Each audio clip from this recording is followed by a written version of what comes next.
नमस्कार मंडळी, मी जई आपल्या सर्वांचं खूप मनापासून स्वागत करते जाईज रेसिपीमध्ये। तर आज आपण जाईज रेसिपीमध्ये पटकन तयार होणारी कुरकुरीत अशी अजिबात तेलकट न होणारी बिना भाजणीची चकली बनवतोय। आणि या चकलीमध्ये आपण अजिबात तेलाचं मोहन वापरलेलं नाहीये, तरी सुद्धा ही चकली एकदम कुरकुरीत आणि खुसखुशीत अशी तयार झाली आहे।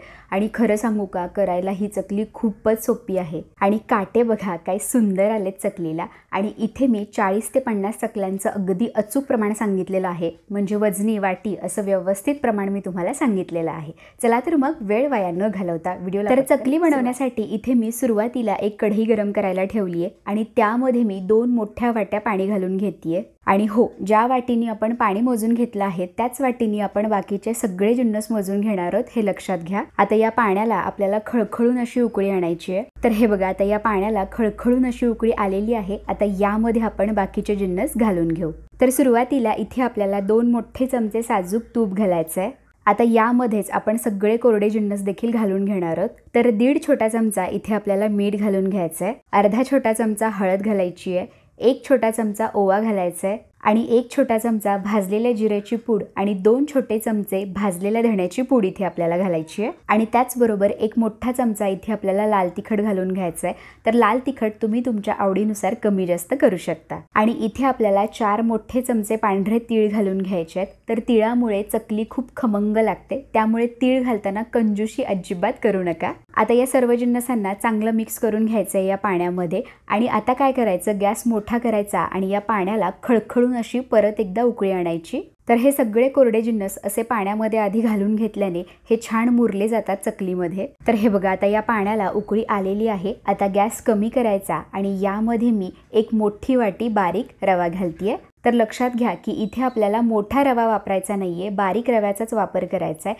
आणि हा रवा वजनी प्रमाणात बरोबर 250 ग्रॅम आहे। आता हा संपूर्ण रवा या पाण्यामध्ये घालून घ्यायचा, गॅस कमीच ठेवायचा आणि याला सतत हलवत राहायचं, यातील गुठळ्या पूर्णपणे मोडून घ्यायच्या। आणि हो, पाण्यामध्ये रवा घातल्यानंतर हात लगेचच हलवायचे, कारण रव्याच्या या पाण्यामध्ये गुठळ्या होऊ शकतात। आणि गॅस अजिबात वाढवायचा नाही, मंद गॅसवरतीच ही सगळी प्रोसेस आपण करून घ्यायची आहे। तर हे बघा, हा रवा आता या पाण्यामध्ये चांगला मिक्स झालेला आहे। आता यामध्ये अजिबात गुठळ्या राहिलेल्या नाहीयेत। आता या रव्याला आपल्याला चांगलं शिजवून घ्यायचं आहे। तर त्यासाठी काय करायचं, गॅस आता एकदम कमी करायचा, यावरती झाकण ठेवायचं आणि याला साधारण 3 ते 4 मिनिट असंच शिजू द्यायचं। तर हे बघा, साधारण 3 ते 4 मिनिट झालेले आहेत आणि आपला रवा एकदम व्यवस्थित असा शिजला गेलेला आहे। आणि आता याला आपण परत एकदा हलवून घेऊ। रवा जेव्हा पूर्णपणे शिजला जातो तेव्हा त्याचा असा छान गोळा तयार होतो, तो कढई सोडायला लागतो, कढईला अजिबात तो चिटकून राहत नाही। त्यामुळे आपला हा रवा आता छान शिजला गेलेला आहे। आता याला मी एका परातीमध्ये काढून घेते। आता या रव्याला चमच्याच्या साहाय्याने थोडंसं मोकळं करून घ्यायचंय, यातील जी गरम वाफ आहे ती थोडीशी निघून गेली पाहिजे।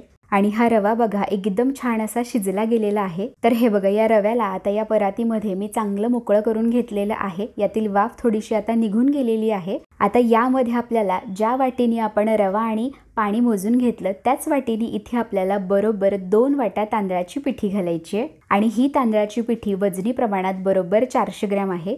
आणि इथे मी रेशनचे तांदूळ गिरणीतून दळून आणले होते, तीच तांदळाची पिठी इथे मी वापरतेय। तुम्ही हवं तर रेडीमेड तांदळाचं पीठ देखील तुम्ही इथे वापरू शकता। आणि यामध्ये आपल्याला परत चवीपुरतं मीठ घालायचं आहे। तर लक्षात घ्या की रवा शिजवताना आपण मीठ घातलं होतं, त्यामुळे अंदाज बघून आता मीठ घाला।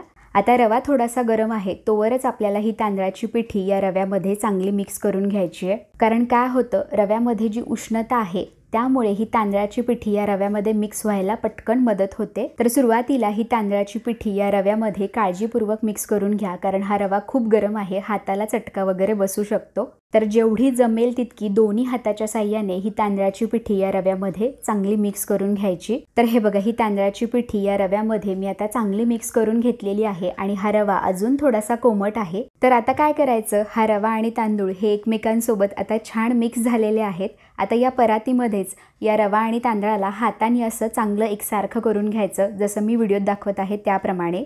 हे संपूर्ण तयार केलेलं पीठ या परातीमध्ये दोन्ही हातांनी असं दाबून घ्यायचं आणि यावरती झाकण ठेवायचं आणि साधारण 15 मिनिट याला असंच झाकून ठेवायचं। असं केल्यामुळे काय होतं, जी रव्यामध्ये अजून थोडीशी गरमी आहे त्यामध्ये हे पीठ छान वाफरलं जातं आणि आपल्या चकल्या मस्त कुरकुरीत अशा तयार होतात. तर हे बघा, साधारण एक 15 ते 20 मिनिट आता झालेले आहेत आणि या पिठाला मी चांगलं आता वाफवून घेतलेलं आहे. आणि या ताटाला बघा असं आतून पाणी सुटलेलं आहे, म्हणजे हे आपलं चकलीचं पीठ छान वाफरलं गेलेलं आहे. आता काय करायचं, या पिठाला आपल्याला मळून घ्यायचं आहे. पण हो, सुरुवातीला आपल्याला हे संपूर्ण पीठ मळून घ्यायचं नाहीये. तर सुरुवातीला यातील अर्धं पीठ आपण एका ताटामध्ये काढून घेणार आहोत आणि अर्धंच पीठ आपल्याला मळून घ्यायचं आहे. आणि उरलेलं जे पीठ आहे ते आपल्याला तसंच झाकून ठेवायचं आहे, कारण जेवढं ताजं पीठ तुम्ही मळून घ्याल तेवढ्या चकल्या अगदी छान होतात. त्यामुळे एकदम पीठ मळून ठेवायचं नाही, थोडं थोडं पीठ मळून घ्यायचं. आता या पिठामध्ये थोडं थोडं पाणी घालत हे पीठ आपल्याला मळून घ्यायचं आहे. तर हे पीठ मळण्यासाठी इथे मी गरम पाण्याचा वापर केलेला नाहीये, तर थंड पाण्यामध्येच हे पीठ मी मळून घेतेय. कारण चकलीचं पीठ जर चांगलं वाफरलं गेलं असेल तर गरम पाणी मळताना घेण्याची अजिबात गरज पडत नाही. आणि हे चकलीचं पीठ मळताना खूप जास्त पातळ पीठ मळायचं नाही. जसं आपण भाकरीचं पीठ मळतो की नाही, त्याहून थोडंसं घट्ट याला मळून घ्यायचं. जर हे पीठ तुम्ही खूप जास्त पातळ मळून घेतलं तर चकली खूप तेल पिते आणि तेलकट होते. आणि हे पीठ तुम्ही जर खूप जास्त घट्ट मळून घेतलं तर चकली पाडताना तुटली जाते. तर हे बघा, इथे माझं आता चकलीचं पीठ मळून झालेलं आहे आणि साधारण हे पीठ मळण्यासाठी मला अर्धा ग्लास पाणी लागलं. आणि तुम्ही बघू शकता मी या पिठाला खूप जास्त घट्ट मळून घेतलेलं नाहीये. आता या पिठामधील मी अर्धं पीठ काढून घेते, म्हणजे एका सोऱ्यामध्ये बसेल एवढं पीठ मी आता काढून घेते. आणि आता आपलं हे चकलीचं पीठ परफेक्ट असं तयार झालंय की नाही हे कसं ओळखायचं, तर आपण हे जे तयार केलेलं पीठ आहे त्यामध्ये असं बोट रोवून बघायचं. आणि या पिठाला कुठेही अशा क्रॅक्स गेल्या नाहीत, म्हणजे चिरा पडल्या नाहीत, तर समजायचं आपलं हे चकलीचं पीठ अगदी परफेक्ट असं तयार झालेलं आहे. आता हे आपलं चकलीचं पीठ परफेक्ट असं मळून तयार झालेलं आहे. आता याला आपण सोऱ्यामध्ये भरून घेऊ. आणि इकडे बघा, मी मघाशीच सोऱ्या स्वच्छ असा धुवून ठेवला होता आणि यामध्ये मी स्टार आकाराची चकलीची चकती घातली आहे. आणि सगळ्यात महत्त्वाची गोष्ट म्हणजे या चकतीला अशा 2 बाजू असतात, एक खरखरीत बाजू असते आणि एक गुळगुळीत बाजू असते. तर जी खरखरीत बाजू असते ना ती आपल्याला सोऱ्याच्या बाहेरच्या बाजूला ठेवायची आहे आणि गुळगुळीत बाजू असते ती सोऱ्याच्या आतल्या बाजूला ठेवायची आहे. तर असं केल्याने काय होतं, चकलीला काटे खूप सुंदर येतात आणि चकली अगदी छान पडली जाते. आता हे तयार केलेलं पीठ मी आता या सोऱ्यामध्ये भरून घेते आणि पीठ सोऱ्यामध्ये भरताना असं छान दाबून भरायचं, म्हणजे चकली छान पडली जाते. तर चकली पाडण्यासाठी आपला हा सोऱ्या तयार आहे. आता याला आपण झाकण लावूयात आणि मस्त चकल्या पाडायला सुरुवात करूयात. तर चकल्या पाडण्यासाठी इथे मी एक ताट घेतलेलं आहे आणि त्यावरतीच मी चकल्या पाडून घेतेय. तर चकली पाडत असताना सुरुवातीचा जो वेढा असतो तो गोल घ्यायचा, म्हणजे चकली अगदी छान गोल गरगरीत अशी पडली जाते. आणि चकली पाडत असताना सोऱ्या खूप वरती धरायचा नाही, कारण तुम्ही जर सोऱ्या खूप वरती धरलात तर चकलीची तार तुटण्याची शक्यता असते. आणि चकलीचे जे वेढे असतात ते जवळजवळ घ्यायचे, म्हणजे चकली तेलामध्ये सुटत नाही. आणि चकली पाडून झाल्यानंतर चकलीचं जे शेवटचं जे टोक आहे ते बंद करून घ्यायचं, याने सुद्धा चकली तेलामध्ये सुटत नाही. आणि तुम्ही बघू शकता चकलीला काटे काय सुंदर येत आहेत आणि चकली पाडताना आपली अजिबात तुटत नाहीये. आणि ही चकली शक्यतो तुटत नाही, कारण रव्यामुळे याला खूप जास्त चिकटपणा आलेला असतो. आता याच पद्धतीने मी बाकीच्या सगळ्या चकल्या पाडून घेते. तर हे बघा, इथे माझ्या या एका सोऱ्यामधील चकल्या पाडून झालेल्या आहेत. आणि चकल्या एकाच वेळी खूप जास्त पाडून ठेवायच्या नाहीत, कारण काय होतं मग त्या चुकतात आणि मग चांगल्या तळल्या जात नाहीत. आता या चकल्यांना आपण छान अशा तळून घेऊयात. तर बऱ्याच जणींना चकली तेलामध्ये सोडताना भीती वाटते, तर त्यासाठी काय करायचं, तर इथे मी आपल्या घरात जे उलथाण असतं ते घेतलेलं आहे आणि त्यावरती अशी चकली घ्यायची आणि ती डायरेक्ट तेलामध्ये सोडायची. असं केल्याने काय होतं, तुमचा हात देखील भाजत नाही आणि तुम्हाला भीती देखील वाटत नाही. तर माझ्या आईने मला ही पद्धत सांगितली होती, तर तीच मी आज तुमच्यासोबत शेअर केली. आणि तुमच्याशी बोलत बोलत इकडे बघा मी चकलीला तेल देखील गरम करायला ठेवलेलं आहे. आता चकलीसाठी तेल खूप कडकडीत असं गरम करायचं नाही, मध्यम गरम असावं. तर चकली तळण्यासाठी तेल परफेक्ट असं गरम झालंय की नाही हे कसं ओळखायचं, तर थोडंसं चकलीचं पीठ या तेलामध्ये घालून बघायचं आणि या चकलीच्या पिठाला हलकेसे बुडबुडे आले आणि ते पटकन करपून वरती नाही आलं तर समजायचं आपलं हे तेल परफेक्ट असं गरम झालेलं आहे. तर हे बघा, आता हे तेल परफेक्ट असं गरम झालेलं आहे. आता यामध्ये आपण एक एक चकल्या घालून घेऊयात. तर लक्षात घ्या की चकल्या तेलामध्ये घालताना खूप जास्त चकल्या तेलामध्ये घालायच्या नाहीत, जेवढ्या कढईमध्ये बसतील तेवढ्याच चकल्या घालायच्या. तुम्ही जर खूप जास्त चकल्या तेलामध्ये घातल्यात तर तेलाचं टेम्परेचर कमी होतं आणि मग चकल्या तेलकट किंवा वातड होण्याची शक्यता असते. आणि चकल्या तळत असताना मध्यम गॅसवरती चकल्या तळायच्या, गॅस कमी जास्त अजिबात करायचा नाही. आणि सुरुवातीला चकली उलटायची अजिबात घाई करायची नाही. झाऱ्याला जेव्हा चकली थोडीशी कडक जाणवू लागते तेव्हा चकली उलटायची. तुम्ही जर सुरुवातीला चकली लगेचच उलटायला गेलात तर चकली थोडीशी मऊ असते, तिचा शेप बिघडण्याची मग शक्यता असते. तर हे बघा, आता या चकल्या मला झाऱ्याला थोड्याशा आता कडक जाणवू लागलेल्या आहेत. आता यांना आपण पलटून घेऊयात. आणि सगळ्यात महत्त्वाची गोष्ट म्हणजे चकल्या तळत असताना तुम्ही जे गॅसचं टेम्परेचर सुरुवातीला ठेवलेलं आहे ते शेवटपर्यंत ठेवायचं. गॅसचं टेम्परेचर अजिबात कमी जास्त करायचं नाही. त्यामुळे काय होतं, तेलाचा ताव अगदी एकसारखा राहतो आणि तुमच्या चकल्या एकसारख्या रंगावरती आणि एकदम छान कुरकुरीत अशा तळल्या जातात.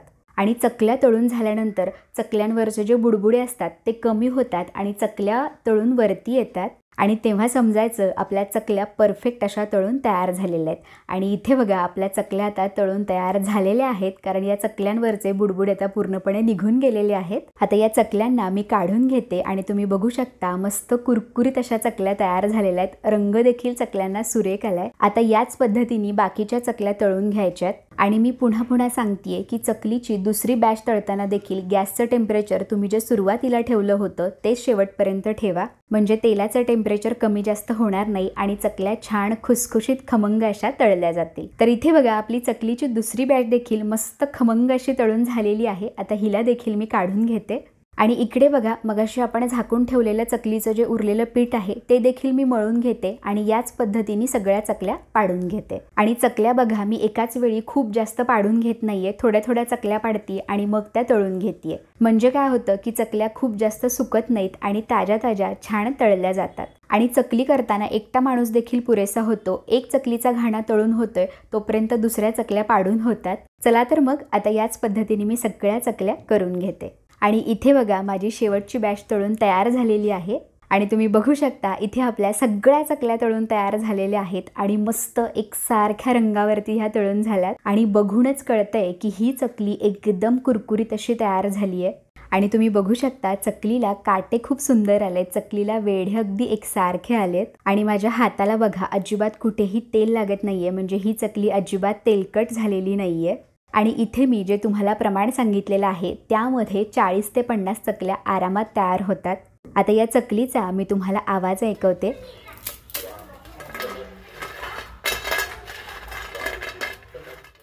तर ऐकलात ना आवाज, एकदम मस्त कुरकुरीत अशी ही चकली तयार झाली आहे. तर पाहिलत ना, ही चकली करायला सोपी आहे, पटकन तयार होते, अगदी तासाभरात ही चकली तयार होते. तर आता गौरी गणपती येत आहेत आणि आपण वेगवेगळ्या फराळांचे पदार्थ बनवत असतो, त्यामुळे ही रव्याची झटपट चकली नक्की ट्राय करा. तर कशी वाटली आजची ही चकली हे मला कमेंट बॉक्समध्ये नक्की सांगा. आणि व्हिडिओ जास्तीत जास्त तुमच्या नातेवाईकांना, मित्रमैत्रिणींना शेअर करा, म्हणजे त्यांना देखील हा व्हिडिओ उपयोगी ठरेल. तर मग पुन्हा भेटूया अशा छान नवीन व्हिडिओसोबत. तोपर्यंत धन्यवाद.